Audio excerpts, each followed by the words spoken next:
The most powerful storm to hit Asia this year continues to wreak havoc in Vietnam, killing dozens of people and forcing thousands to evacuate, including in the capital Hanoi.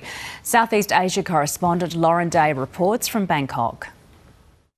Days after Typhoon Yagi was downgraded to a tropical cyclone, it's still causing these deadly floods and landslides right across Vietnam's north.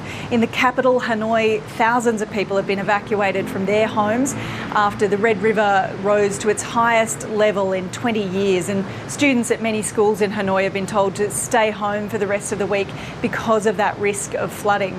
But the hardest hit areas, of course, are up the river.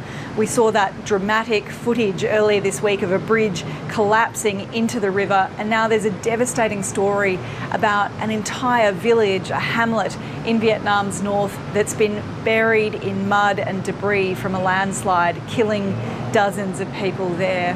And that's added to this growing death toll and also the dozens and dozens of people who are still missing, still unaccounted for in Vietnam as a result of this disaster. And as well as the human toll, this of course has impacted many of the factories and warehouses in these industrial hubs in northern Vietnam. So it's likely to have big flow-on effects for the global supply chain and also big economic impacts for that country.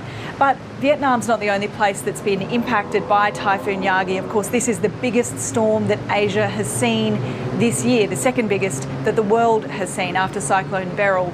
It first hit the Philippines and then the Chinese island of Hainan before making landfall in Vietnam. And now Thailand is copping some of the heavy rain, some of the winds and some of these landslides that we've seen elsewhere. The northern provinces of Chiang Mai and Chiang Rai have already been badly hit. There are several people dead there and many, many homes flooded. And now there are warnings in dozens of provinces right across Thailand, including here in Bangkok where I am, of heavy rain and flash flooding in the coming days. So it looks like this disaster is far from over.